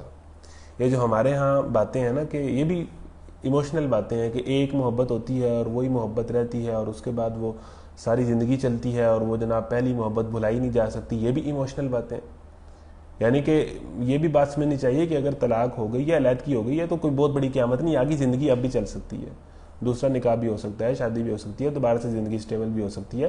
تو ایک ہی فرد سب کچھ ہے اور اسی کے لیے سب کچھ ہے اور وہ چلا جائے گا تو سب کچھ ختم ہو جائے گا اور میں دوبارہ کبھی سٹیبل نہیں ہو پاؤں گا یا ہو پاؤں گی، یہ بھی ریالٹی سے قریب باتیں نہیں ہیں، انسانی فطرت ایسی نہیں ہے۔ تم سے بچھڑ کر زندہ ہیں اے دوست ہم شرمندہ ہیں، بندہ نہیں مرتا کسی کی جدائی میں، ٹھیک ہے جی۔ تو یہ بھی ایک بات ہے کہ اللہ بے نیاز کر دیتا ہے ایک دوسرے سے، اگر تم لوگ علیحدہ ہو جاؤ گے، ٹھیک ہے، کہ اس کے بعد اللہ بھی تمہیں ایک دوسرے سے بے نیاز کر دے گا، صحیح ہے۔ تو انسان کو فطرت پر رہنا چاہیے، ایموشنز پر فلمی دنیا میں نہیں رہنا چاہیے، یہ بات سمجھ لیں۔ اللہ کا دامن بہت کشادہ ہے اور وہ دانا و بینا ہے، آسمانوں اور زمین میں جو کچھ ہے سب اللہ ہی کا ہے، تم سے پہلے جن کو ہم نے کتاب دی تھی انہیں بھی یہی ہدایت کی تھی اور اب بھی تم کو یہی ہدایت کرتے ہیں کہ خدا سے ڈرتے ہوئے کام کرو، لیکن اگر تم نہیں مانتے تو نہ مانو، آسمانوں زمین کی ساری چیزوں کا مالک اللہ ہی ہے اور وہ بے نیاز ہے، ہر تعریف کا مستحق، ہاں اللہ ہی مالک ہے ان سب چیزوں کا جو آسمانوں میں ہے اور جو زمین میں ہے، اور کارسازی کے لیے بس وہی کافی ہے۔ اگر وہ چاہے تو تم لوگوں کو ہٹا کر تمہاری جگہ دوسروں کو لے آئے اور وہ اس کی پوری قدرت رکھتا ہے۔ جو شخص محض ثواب دنیا کا طالب ہو اسے معلوم ہونا چاہیے کہ اللہ کے پاس ثواب دنیا بھی ہے اور ثواب آخرت بھی، اور اللہ سمیع البصیر ہے۔ دیکھیں اللہ کہہ رہا ہے کہ جو دنیا چاہے گا تو میں اسے دنیا دے دوں گا، اس دنیا میں آپ ایفرٹ کریں گے تو آپ کو اس کے مطابق جو ہے وہ چیزیں مل جائیں گی، دنیا بقدر ایفرٹ ہے، تو ایفرٹ کے مطابق جو ہے آپ کو اس دنیا میں چیزیں مل جائیں گی۔ اگر وہ چاہے کہ تم لوگوں کو ہٹا کر تمہاری جگہ دوسرے لوگوں کو لے آئے اور وہ اس کی پوری قدرت رکھتا ہے، جو شخص میں ثواب دنیا کا طالب ہو اسے معلوم ہونا چاہیے کہ اللہ کے پاس ثواب دنیا بھی ہے۔ دنیا چاہو گے تو مل جائے گی، بڑی بڑی بلڈنگز، بڑے بڑے بنگلے، جو دنیا میں تم چاہو گے، لوگوں نے بڑا بڑا اچیو کیا ہے دنیا کے اندر، بڑا بڑا حاصل کیا ہے، بڑا بڑا کچھ بنایا ہے، تو جس چیز کے لیے جو بندہ ایفرٹ کرتا ہے وہ اسے مل ہی جاتی ہے۔ یہ نہیں ہے کہ وہ غلط چیز کے لیے ایفرٹ کر رہا ہے تو غلط چیز اسے نہیں ملے گی، ایفرٹ کرے گا تو وہ چیز آپ کو مل جائے گی۔ یا ایھا الذین آمنوا کونوا قوامین بالقسط شہداء للہ ولو علی انفسکم الوالدین والاقربین ان یکن غنیا او فقیرا فاللہ اولی بہما فلا تتبعوا الهوى ان تعدلوا وان تلووا او تعرضوا فان اللہ کان بما تعملون خبیرا۔ اے لوگوں جو ایمان لائے ہو، انصاف کے علم بردار اور خدا واسطے کے گواہ بنو، اگرچہ تمہارے انصاف اور تمہاری گواہی کی زد خود تمہاری اپنی ذات پر یا تمہارے والدین اور رشتہ داروں پر ہی کیوں نہ پڑتی ہو۔ اب یہ سخت باتیں آ گئی ہیں کہ انصاف کی بات کرو، یہ باتیں ہمارے ہاں ممکن نہیں ہوتی۔ کوئی اپنا بندہ آ جائے تو ہم انصاف نہیں کر پاتے، اپنے بیٹے اور اولاد پر بات آ جائے تو والدین کی بس ہو جاتی ہے، اور والدین کی بات آ جائے تو اولاد کی بس ہو جاتی ہے۔ انصاف کی بات کرو، والدین پر اگر ضرب پڑی ہے، یعنی مخالف پر والد کھڑا ہے اور حق کی بات کرنے کا موقع ہے، انصاف کی بات کرنے کا موقع ہے، تو انصاف کی بات ہوگی، نہیں دیکھا جائے گا کہ اس سے میرا رشتہ کیا ہے۔ اور اس بنیاد پر عدالتیں چلتی ہیں، اس بنیاد پر باپ کو اپنے بیٹے کے خلاف فیصلہ کرنا پڑ جائے تو وہ کرے، اور کیے ہیں۔ اسلامی تاریخ میں یہ سب کچھ ہوا ہے، باپ قاضی ہے اور اس نے بیٹے کی پھانسی کا فیصلہ دیا ہے، بیٹے نے اگر قتل کیا ہے تو یہ کیے ہیں کام، اور یہ والا ایٹیٹیوڈ اور یہ والا انصاف جو ہے وہ اسلام دیتا ہے. ہم یورپ کے جسٹس سے متاثر ہیں. اسلام کس قسم کی عدالت کا اور جوڈیشری کا کنسیپٹ دے رہا ہے کہ انصاف کی بات کرو, انصاف کے ساتھ ڈٹ کر کھڑے ہو جاؤ, اگرچہ اس کی ضرب آپ کے بچوں پر, آپ کی اولاد پر, آپ کے رشتہ داروں پر, آپ کے والدین پر پڑتی ہے. ہمارے ہاں تو کوئی تھوڑا سا اپنا بندہ آ جائے تو ہمارا تو انصاف تیل لینے چلا جاتا ہے, ہمارے فوراً جذبات غالب آ جاتے ہیں, ہم مانتے ہی نہیں ہیں اس کی غلط بات. ٹھیک ہے, اپنی پارٹی کی غلط بات نہیں مانتے, اپنے لیڈر کی غلط بات نہیں مانتے. انصاف نام کی تو چیز ہے ہی نہیں نا, سب کچھ جذبات پہ چل رہا ہے, سب کچھ وابستگیوں پر چل رہا ہے. اے لوگوں جو ایمان لائے, انصاف کے لمبردار خدا واسطے کے گواہ بنو, اگرچہ تمہارے انصاف اور تمہاری گواہی کی عزت خود تمہاری اپنی ذات پر یا تمہارے والدین رشتہ داروں پر ہی کیوں نہ پڑتی ہو. فریق معاملہ خواہ مالدار ہو یا غریب, اللہ تم سے زیادہ ان کا خیر خواہ ہے, لہذا اپنے خواہش نفس کی پیروی میں عدل سے باز نہ رہو. خواہش نفس کچھ اور کروائے گی, عدل کچھ اور کروائے گا. تو بہت ساری لوگوں باتوں معاملات پر خواہشات کو سائڈ پر رکھنا پڑتا ہے اور حقیقت کو دیکھنا پڑتا ہے. اور اگر تم نے لگی لپٹی بات کہی یا سچائی سے پہلو بچایا, دیکھیں لگی لپٹی بات یعنی مکس قسم کی بات کر دینا, ٹھیک ہے نا, سیاسی بیان دے دینا, یہ بھی تو ٹھیک نہیں ہے. اگر تم نے لگی لپٹی بات کہی یا سچائی سے پہلو بچایا تو جان رکھو جو کچھ تم کرتے ہو اللہ کو اس کی خبر ہے. دیکھیں سچے بندے کو سپورٹ کرنا, سچے بندے کے لیے ڈٹ جانا, اور بندے میں کوئی غلط بات ہے تو اس کو غلط ماننا اور اس پر بھی اڑ جانا, یہی ایٹیٹیوڈ بیسیکلی مسلمانوں کو سکھایا جا رہا ہے. وہ کہیں بھی ہو, وہ گھر کے اندر ہو, غلط چیز کو برداشت نہیں کرنا اور اچھی چیز پر ڈٹ جانا ہے. کوئی اچھا کام کر رہا ہے تو اس کی سپورٹ پر ڈٹ جانا ہے. غلط چیز چاہے کوئی بھی کر رہا ہے, وہ اپنے پارٹی ہے, اپنا لیڈر ہے, اپنا گھر والا ہے, اس کو برداشت نہیں کرنا اور اس کے خلاف ہو جانا ہے. ہمارے ہاں جی رشتہ داریاں ہیں, دوستیاں ہیں, کیا کریں, کیا کریں, اپنے لوگ ہیں, کیا کریں. تو یہ اسلام کہتا ہے کہ کیا کریں والی بات ہے, غلط غلط ہے, صحیح صحیح ہے, اور اس کے اوپر اڑ جانا چاہیے, لیکن اس چیز کو پنپنے نہیں دینا چاہیے. اور اگر تم نے لوی لگٹی بات کہی یا سچائی سے پہلو بچایا تو جان رکھو کہ جو کچھ تم کرتے ہو اللہ کو اس کی خبر ہے. اے لوگوں جو ایمان لائے ہو, ایمان لاؤ اللہ پر, اس کے رسول پر, اور اس کی کتاب پر جو اللہ نے اپنے رسول پر نازل کی ہے, اور ہر اس کتاب پر جو اس سے پہلے وہ نازل کر چکا ہے. جس نے اللہ اور اس کے ملائکہ اور اس کی کتابوں اور اس کے رسولوں پر اور روز آخرت سے کفر کیا اور گمراہی میں بھٹک کر بہت دور نکل گیا, رہے وہ لوگ جو ایمان لائے پھر کفر کیا, پھر ایمان لائے پھر کفر کیا, پھر اپنے کفر میں بڑھتے چلے گئے. کیسی آیت ہے؟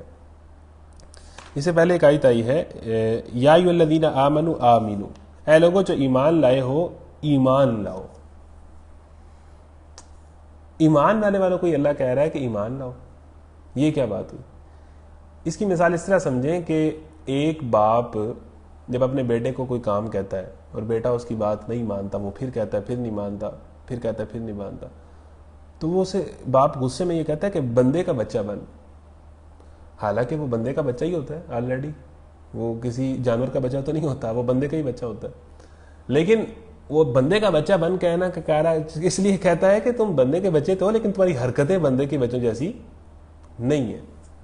تو باپ اسے کہتا ہے کہ بندے کا بچہ بن. تو یہاں بھی اللہ تعالیٰ ایمان لانے والوں کو کہہ رہا ہے کہ مومنو مومن بنو, مسلمانوں مسلمان بنو, ہو مسلمان لیکن مسلمانوں جیسے لگتے نہیں ہو, مسلمانوں جیسی حرکتیں نہیں ہیں. اے ایمان لانے والوں ایمان لاؤ, صحیح والا ایمان لاؤ. یہ جو جس قسم کا تم ایمان لائے ہو یہ ایمان نہیں ہے. یا ایھا الذین آمنوا آمنوا, ایک دفعہ پھر سے ریکنسیڈر کرو, ایک دفعہ پھر سے ریوائز کرو اپنے عقائد کو, اپنی لائف کو ذرا پھر سے دیکھو کہ کیا میرے سارے عقائد ٹھیک ہیں, کیا میری توحید ٹھیک ہے, کیا میری زندگی اسلام کے مطابق ہے, کیا میرے خواب پیشنز. قرآن اگر پڑھ لیا ہے تو اپنے عقائد کو, اپنی سوچ کو ریوائز کرو. اے ایمان, اس سے پہلے بھی تم مسلمان ہی تھے لیکن کافی مسئلے تھے اندر, کافی گڑبڑیشن تھی. تو اے ایمان لانے والو ایمان لاؤ, ذرا دوبارہ سے ریوائز کرو سارا کچھ ذرا شروع سے شروع کرو کہ کہاں کہاں گڑبڑ ہے.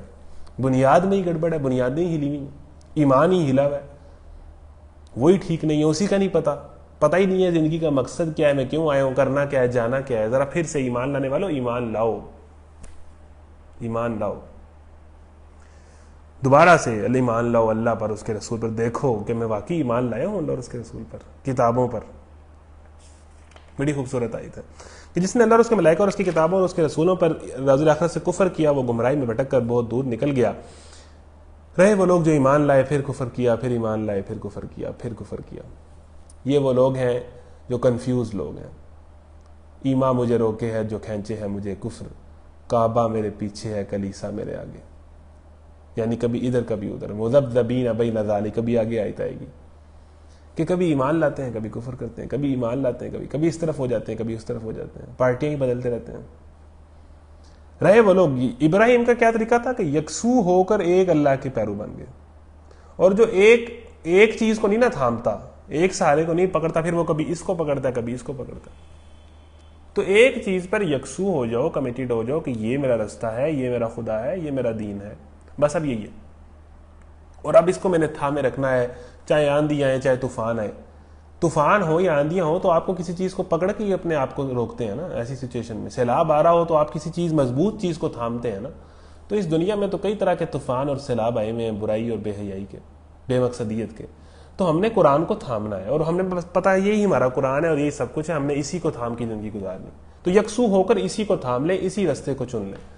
کوئی فلسفہ، کوئی ڈرامہ، کوئی فلم، کوئی آئیڈیالوجی آپ کے ایمان کو متزلزل نہ کر سکے. لیکن یوں نہیں کریں گے تو پھر کبھی ایمان لائیں گے کبھی کفر کریں گے. اور اس طرح کا کنفیوز رویہ رکھیں گے تو ایٹ دا اینڈ کیا ہوگا؟ پھر کفر کیا اور پھر اپنے کفر میں بڑھتے چلے، کیونکہ پھر جائیں گے آپ کفر کی طرف ہی. کیونکہ بزدل آدمی، کمزور آدمی ایمان پر رہ نہیں سکتا زیادہ دیر. تھوڑی سی مشکل آنی ہے نا، اس کا کمبل گول ہو جانا. اس ایمان کے راستے میں چلنے کے لیے بزدلوں کا کام نہیں ہے، یہ بھیڑ بکریوں کا کام نہیں ہے، یہ شیروں کا راستہ ہے.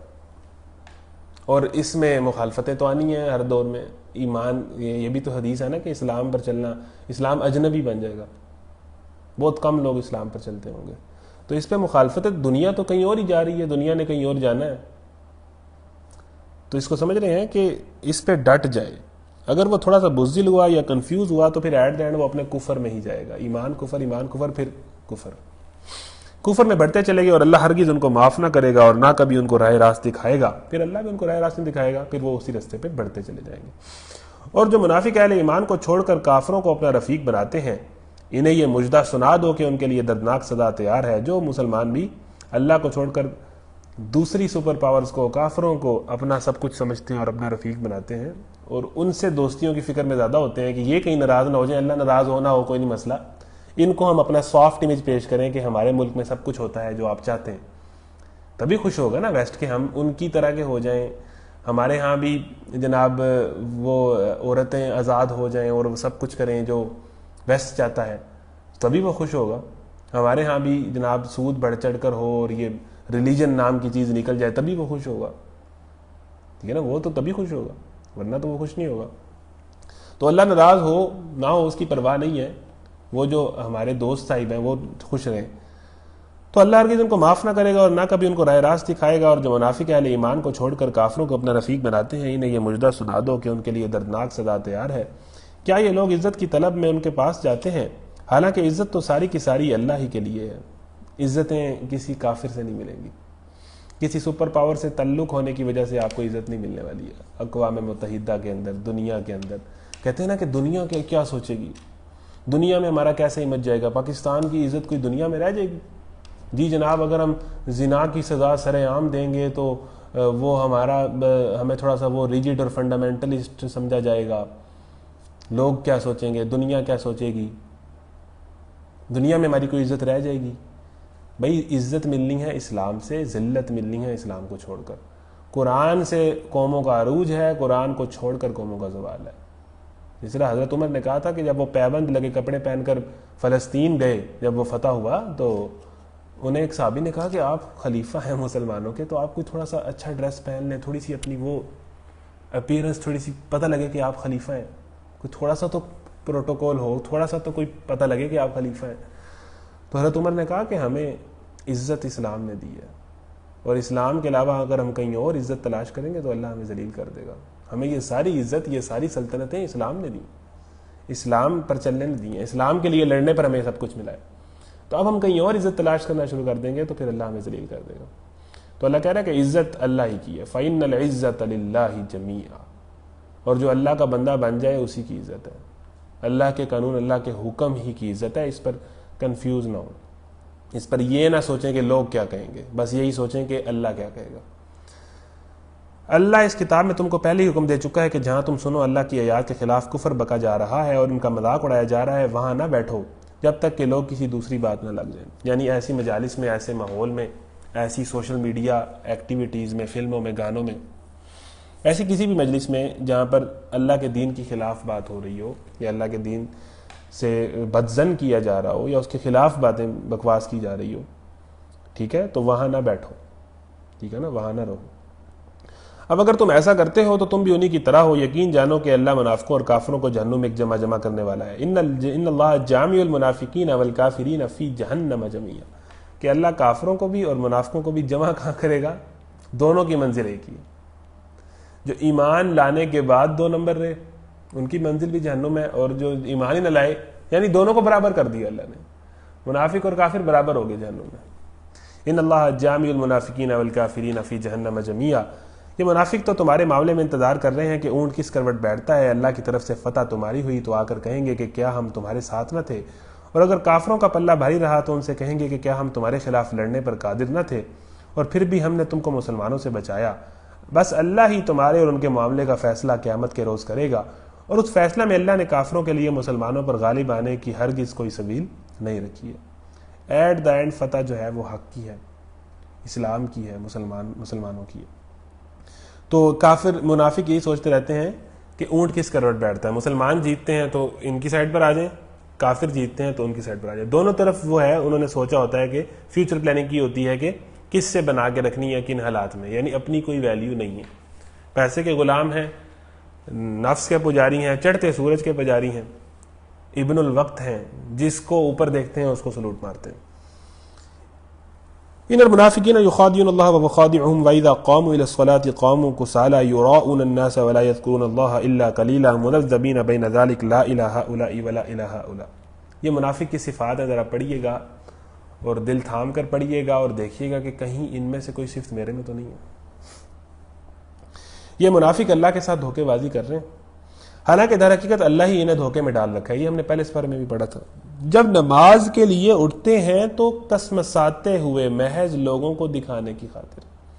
یعنی اللہ کہہ رہا ہے کہ منافق بندہ، اس کی صفت یہ ہے کہ نماز جب پڑھنے کے لیے اٹھے گا تو سستی سے تنگ آ کر، دل نہیں کر رہا ہوگا، نماز کو مگروں لانے والی بات ہے، اس طرح وہ نماز پڑھے گا، یا میکسیمم لوگوں کو دکھانے کی خاطر.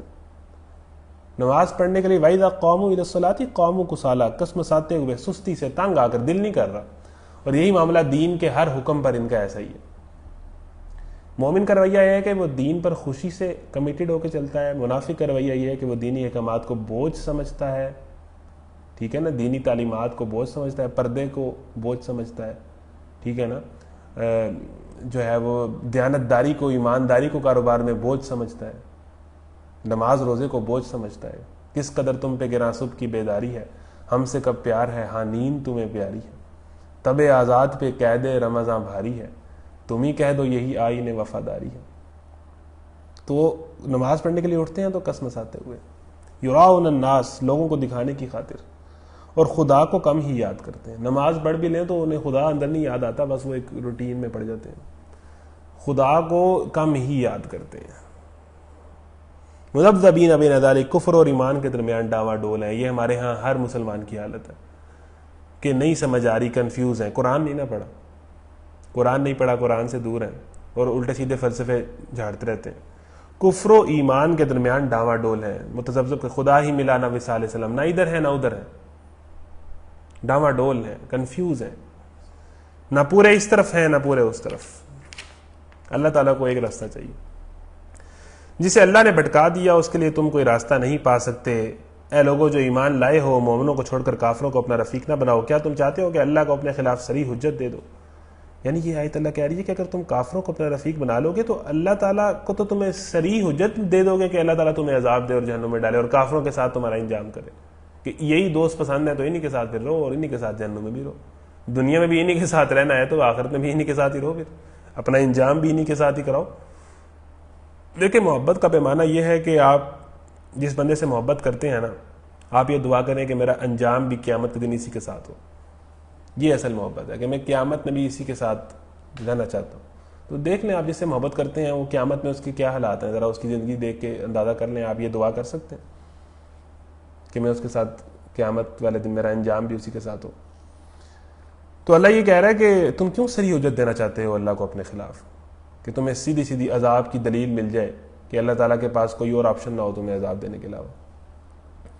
یقین جانو کہ منافق جہنم کے سب سے نیچلے طبقے میں جائیں گے. یہ وہ منافق ہیں جو سازش والے منافق ہیں، جو ایمان کا لبادہ اوڑھ کے مسلمانوں کے اندر تھے. ٹھیک ہے نا، منافق کی جو سب سے ہیوی کیٹیگری ہے نا، یہ وہ والے منافق ہیں.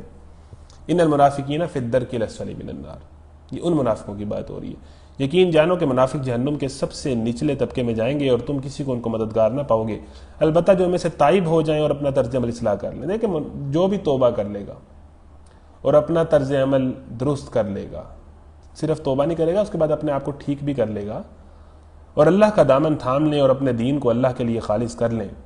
الا الذین تابوا واصلحوا واعتصموا باللہ واخلصوا، 4 کام کریں اگر یہ توبہ کر لیں، اپنا طرز عمل درست کر لیں، اصلاح کر لیں، اللہ کا دامن تھام لیں اور اس کے بعد اخلاص کے ساتھ اللہ کے لیے اپنے آپ کو خالص کر لیں، اپنے دین کو اللہ کی طرف، اللہ کو اپنی منزل بنا لیں.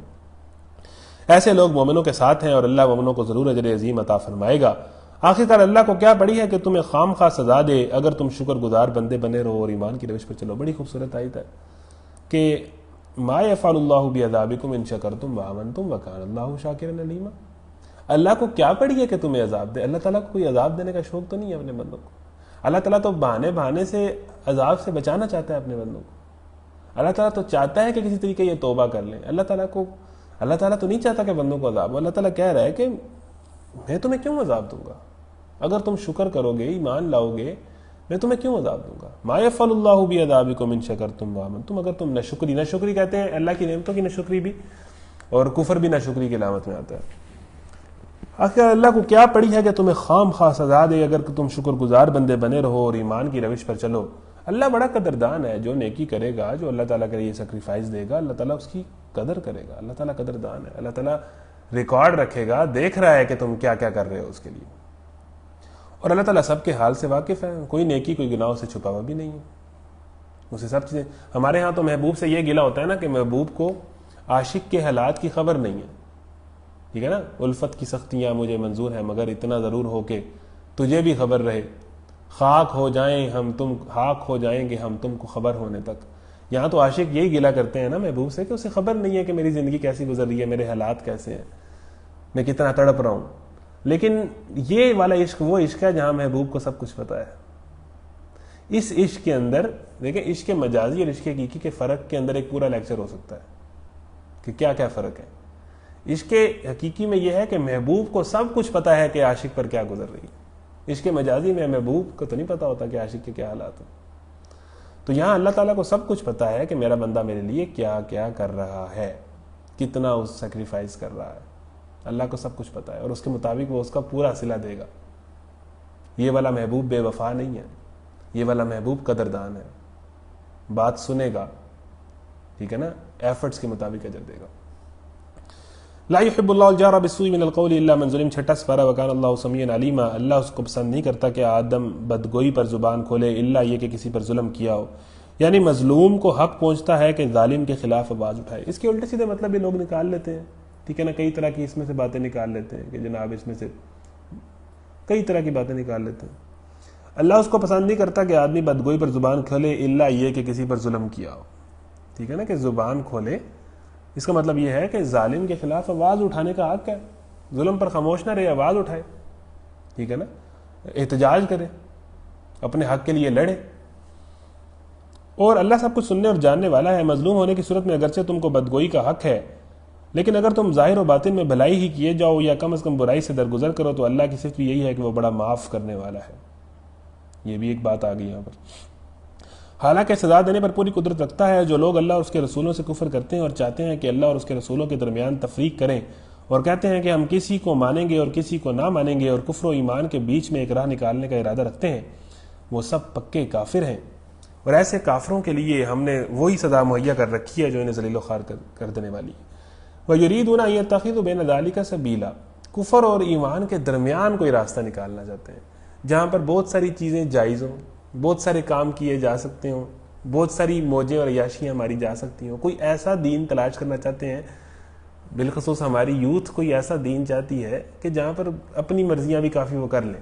کوئی ایسا ماحول چاہتی ہے ہماری یوتھ، کوئی درمیانی راستہ، ٹھیک ہے نا، جہاں تھوڑی سی موج میلہ بھی ہو جائے، موج مستی بھی ہو جائے، ٹھیک ہے، اور جہاں پر اللہ بھی راضی رہے، شیطان بھی راضی رہے. درمیانی راستہ نہیں ہے بھائی، راستہ ایک ہی ہے. تو جو درمیانی راستہ نکالے گا، دین کے اندر بہت ساری چیزوں کو جائز سمجھ لے گا اور وہ بھی کرے گا کہ یہ بھی ٹھیک ہے، یہ بھی ٹھیک ہے، یہ بھی ٹھیک ہے، تو زندگی سیکریفائز نہیں کرے گا. اور جہاں جہاں اس کو کمزوری ہوگی وہ کمزوری پہ قابو نہیں پائے گا، تو اس کا انجام اسی کافروں کے ساتھ ہی ہے. وہ سب پکے کافر اور ایسے کافروں کے لیے ہم نے وہ سزا مہیا کر رکھی ہے جو انہیں ذلیل و خوار کر دینے والی ہے.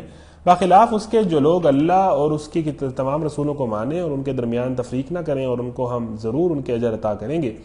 اور اللہ بڑا درگزر فرمانے والا اور رحم کرنے والا ہے. اے نبی، یہ اہل کتاب اگر آج تم سے مطالبہ کر رہے ہیں کہ تم آسمان سے کوئی تحریر ان پر نازل کراؤ، تو اس سے بڑھ چڑھ کر مجرمانہ مطالبے یہ پہلے موسیٰ سے کر چکے ہیں.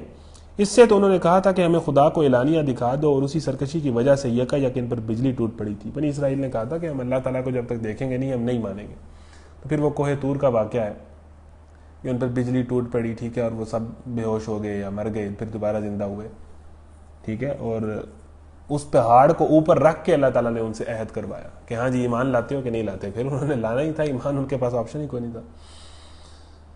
تو اس طرح اللہ تعالیٰ ساروں سے ایمان لوانا چاہے تو اللہ تعالیٰ تو پوری دنیا کو مسلمان کر سکتا ہے کہ اوپر کوئی پہاڑ پوری دنیا کے اوپر رکھ دے اور کہے کہ ہاں جی ایمان لاتے ہو کہ نہیں لاتے، کلمہ پڑھتے ہو، ساری دنیا کلمہ پڑے گی.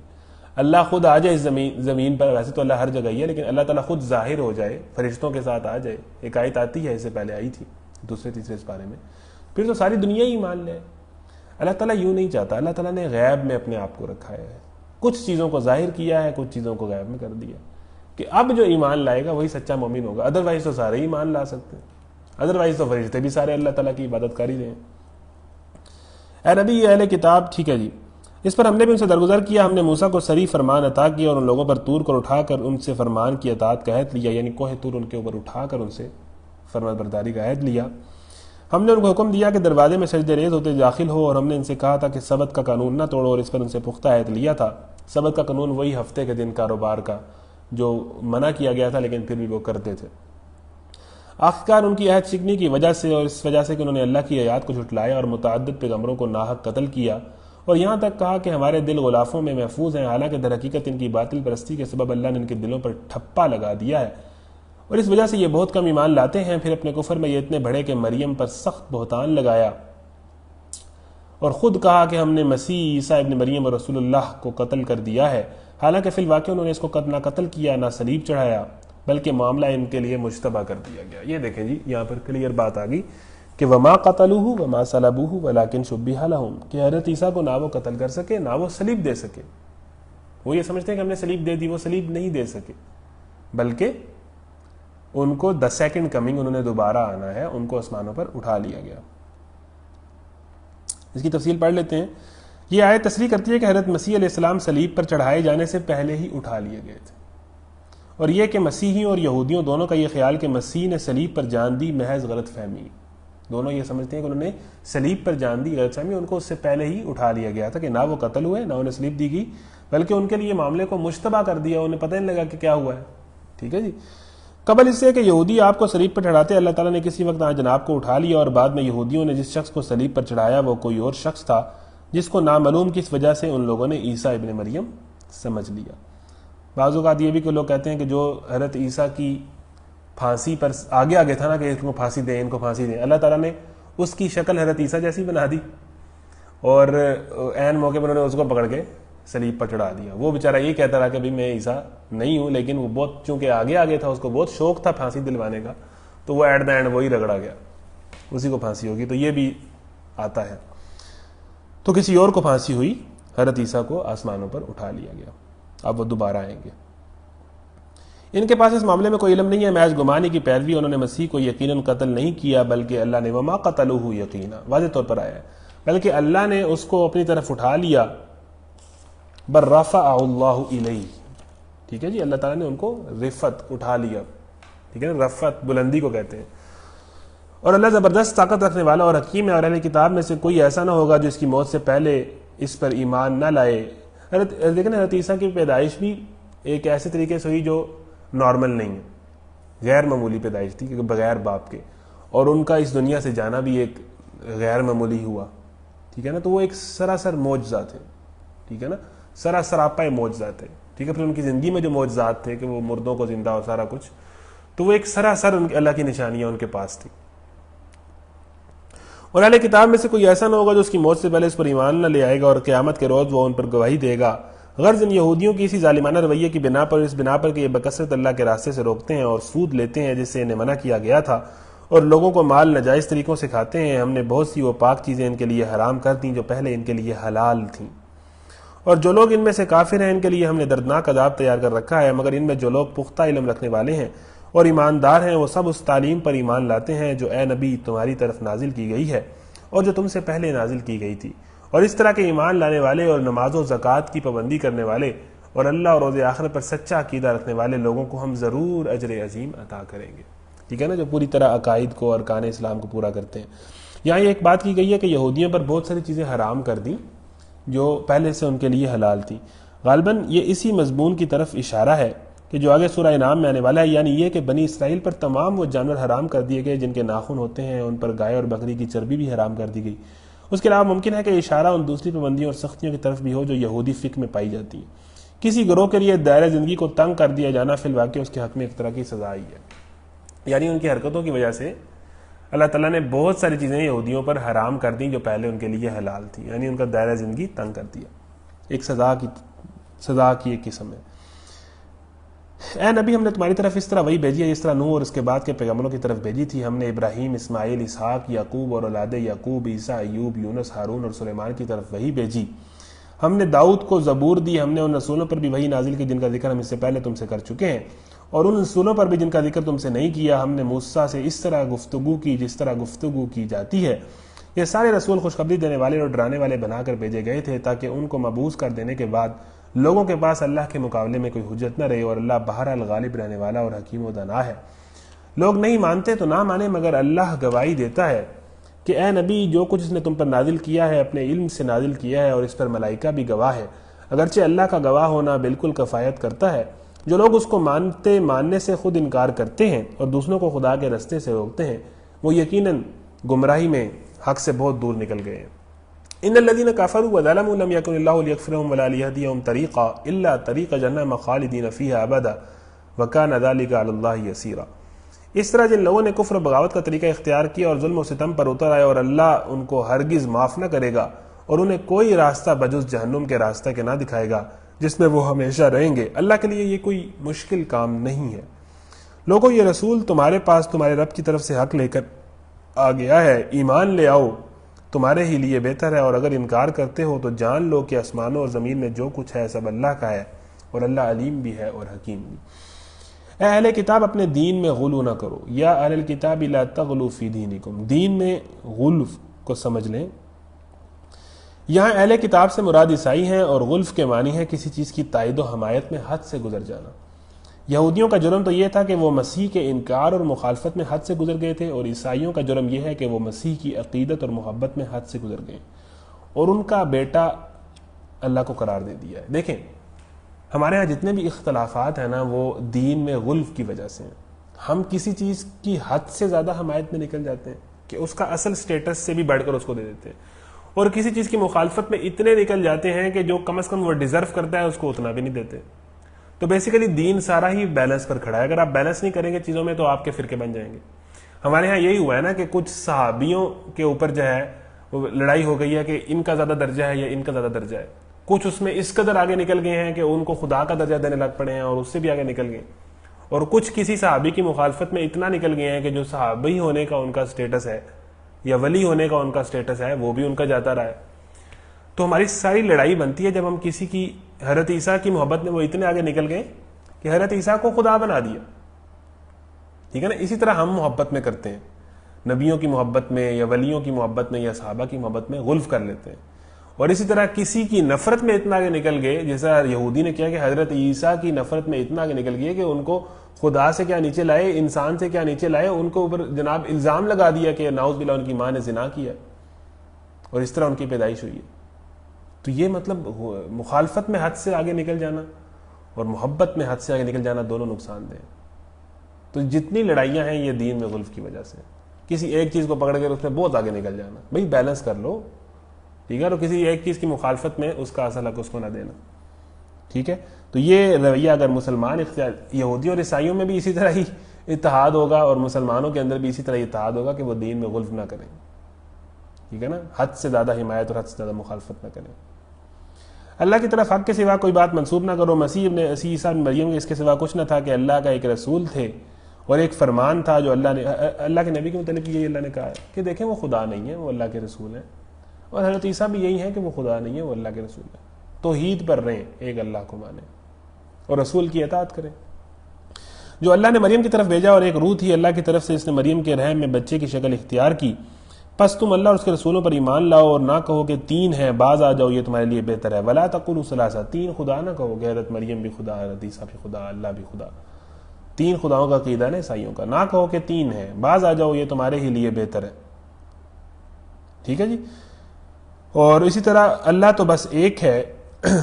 جس طرح وہ روح القدس کو بھی خدا مانتے تھے, اس طرح روح من, یہاں خود مسیح کو پڑھ لیتے ہیں اس کی تفصیل 101, یعنی تین خداؤں کے عقیدے کو چھوڑ دو, وہ خواہ کسی بھی شکل میں تمہارے اندر پایا جاتا ہو. حقیقت یہ ہے کہ عیسائی وقت توحید کو بھی مانتے ہیں اور تثلیث کو بھی. مسیح کے صریح اقوال جو اناجیل میں ملتے ہیں ان کی بنا پر کوئی عیسائی اس سے انکار نہیں کر سکتا کہ اللہ بس ایک ہی اللہ ہے اور اس کے سوا کوئی دوسرا اللہ نہیں ہے. جس طرح ڈاکٹر ذاکر نائک کے آپ اگر لیکچر سنیں تو وہ ان کی کتابوں سے ثابت کرتے ہیں کہ اللہ ایک ہے, ہندوؤں کی کتابوں سے, عیسائیوں کی کتابوں سے, کہ شرک کا کوئی کنسیپٹ آپ کی کتابوں میں بھی نہیں, وہ ان کی کتابوں سے ثابت کرتے ہیں. ان کے لیے یہ تسلیم کیے بغیر چارہ نہیں ہے کہ توحید اصل دین ہے, مگر اس کے باوجود ذات مسیح میں غلف کے باعث وہ تثلیث کے بھی قائل ہیں اور آج تک یہ فیصلہ نہ کر سکے کہ ان دو متضاد عقیدوں کو ایک ساتھ کیسے نبھائیں. ٹھیک ہے جی. تو نہ کہو کہ تین ہے, باز آ جاؤ, یہ تمہارے لیے بہتر ہے. اللہ تو بس ایک ہی خدا ہے, وہ پاک ہے اس سے کہ کوئی اس کا بیٹا ہو. زمین اور آسمان کی ساری چیزیں اس کی ملک ہیں اور ان کی کفالت و خبردلی کے لیے وہ بس وہی کافی ہے. لم یلد ولم یولد, توحید سورہ اخلاص میں آپ کو نظر آ جائے گی کہ اللہ نے نہ کسی کو جنا نہ وہ کسی سے جنا گیا, اس کا کوئی بیٹا نہیں ہے نہ وہ کسی کی اولاد ہے. مسیح نے کبھی اس بات کو عار نہیں سمجھا کہ وہ ایک اللہ کا ایک بندہ ہو, اور نہ مقرب ترین فرشتے اس کو اپنے لیے عار سمجھتے ہیں. اور اگر کوئی اللہ کی بندگی کو اپنے لیے عار سمجھتا ہے اور تکبر کرتا ہے تو ایک وقت آئے گا جب اللہ سب کو گھیر کر اپنے سامنے حاضر کرے گا. اس وقت وہ لوگ جو اللہ کی بندگی کو, جو نماز روزے کو, جو دین پر چلنے کو, جو پردے کو, جو اخلاقیات کو اپنے لیے عار محسوس کرتا ہے کہ بھئی شرم آتی ہے اسے یہ کام کرتے ہوئے, اللہ کے دین پر چلتے ہوئے, اللہ کے دین پر لوگوں کو چلاتے ہوئے اگر اسے شرم اور جھجک آتی ہے اور بے حیائیاں کرتے ہوئے اسے کوئی مسئلہ نہیں ہوتا, تو اللہ تعالیٰ ان لوگوں کو گھیر لے گا ایک دن. سب کو ہیں تو اللہ کے ہی بندے نا, آنا تو اللہ کے پاس ہی ہے, اور کہاں جانا ہے, جانا تو اللہ کے پاس ہے. اس وقت وہ لوگ جنہوں نے ایمان لا کر نیک طرز عمل اختیار کیا وہ اپنے اجر پورے پائیں گے اور اللہ اپنے فضل سے ان کو مزید اجر عطا فرمائے گا. اور جن لوگوں نے بندگی کو عار سمجھا اور تکبر کیا ان کو اللہ دردناک سزا دے گا. اب ان کی جو پیٹھیں ہیں اور ان کی جو گردنیں ہیں اور ان کے جو بڑے بڑے معزز چہرے ہیں نا, اب ان پر ضربیں لگیں گی عذاب کی. جن کو شرم آتی تھی اللہ کے دین پر چلتے, جن کو اللہ کے دین کی بات کرتے ہوئے شرم آ جاتی تھی, اللہ کے سوا جن کی سرپرستی مددگاری پر وہ بھروسہ رکھتے ہیں, ان میں سے کسی کو بھی وہاں نہ پائیں گے. لوگوں تمہارے رب کی طرف سے تمہارے پاس دلیل روشن آ گئی ہے اور ہم نے تمہاری طرف ایسی روشنی بھیج دی ہے جو تمہیں صاف راستہ دکھانے والی ہے. اب جو لوگ اللہ کی بات مان لیں گے اور اس کی پناہ ڈھونڈیں گے ان کو اللہ اپنی رحمت اور اپنے فضل و کرم کے دامن میں لے لے گا اور اپنی طرف آنے کا سیدھا راستہ ان کو دکھا دے گا. اے نبی, لوگ تم سے کلالہ کے معاملے میں فتویٰ پوچھتے ہیں. یہ ایک وراثتی مسئلہ ہے. کلالہ کے معنی میں اختلاف ہے. بعض کی رائے میں کلالہ وہ شخص ہے جو لاولد بھی ہو اور جس کے باپ اور دادا بھی زندہ نہ ہو, اور بعض کے نزدیک لاولد مرنے والے کو کلالہ کہتے ہیں, یعنی جس کے نہ باپ دادا ہیں اور نہ جس کی کوئی اولاد ہے وہ کلالہ ہے. تو اس کی وراثت کس طرح تقسیم ہوگی؟ اور اسی طرح محض لاولد جس کی کوئی اولاد نہیں ہے اس کو بھی کلالہ کہا جاتا ہے. تو اس کے بعد اس کا اطلاق پہلی صورت پر ہی ہوتا ہے کہ بھئی جس کی نہ اولاد ہے نہ کوئی جو ہے اس کے باپ دادا ہیں تو وہ کلالہ ہے. کہو اللہ تمہیں فتویٰ دیتا ہے کہ اگر کوئی شخص بے اولاد مر جائے اور اس کی ایک بہن ہو تو وہ اس ترکہ میں سے نصف پائے گی, اور اگر بہن بے اولاد مرے تو بھائی اس کا وارث ہوگا. اگر میت کی وارث 2 بہنیں ہوں تو وہ ترکے میں سے 2/3 کی حقدار ہوں گی, اور اگر کئی بھائی بہنیں ہوں تو عورتوں کا اکہرا اور مردوں کا دوہرا حصہ ہوگا. اللہ تمہارے لیے احکام کی توضیح کرتا ہے تاکہ تم بھٹکتے نہ پھرو، اور اللہ ہر چیز کا علم رکھتا ہے۔ 106 پڑھ لیتے ہیں۔ یہی حکم 2 سے زائد بہنوں کا ہے، یعنی بھائی اس کے پورے مال کا وارث ہوگا، اور اگر کوئی اور صاحب فریضہ نہ ہو، اور اگر کوئی صاحب فریضہ موجود ہو مثلا شوہر، تو اس کا حصہ ادا کرنے کے بعد باقی تمام ترکہ بھائی کو ملے گا۔ وہی وراثت کے پیچیدہ مسائل ہیں، یہ جب ضرورت آئے تو یہ علماء سے سمجھنے چاہیے اور اس کے مطابق تسلیم کرنی چاہیے۔ تو اللہ تمہارے لیے احکام کی توضیح کرتا ہے تاکہ تم بھٹکتے نہ پھرو، اور اللہ تعالیٰ ہر چیز کا علم رکھتا ہے۔ صدق اللہ العظیم۔ جو ہی یہ ہمارا لیکچر مکمل ہوگا اس کے بعد 15 سے 20 منٹ کے لیے اٹینڈنس لنک اوپن ہوگا، تو ہمارے 6 سپارے کا بھی پہلا روبہ ہو گیا اور 5ویں کا آخری روبہ ہو گیا، تو تقریباً ہمارے آج کا آدھا سپارہ مکمل ہوا۔ ہم ہر لیکچر میں آدھا سپارہ پڑھنے کی کوشش کرتے ہیں۔ اب ہم آگے سے سورہ المائدہ سے آغاز کریں گے، جو انشاءاللہ اگلے اتوار ہوگا۔ اللہ تعالیٰ سے دعا ہے کہ ہم نے جو باتیں پڑھی ہیں ہمیں اس پر عمل کرنے کی توفیق عطا فرمائے۔ السلام علیکم ورحمۃ اللہ، وآخر دعوانا الحمدللہ رب العالمین۔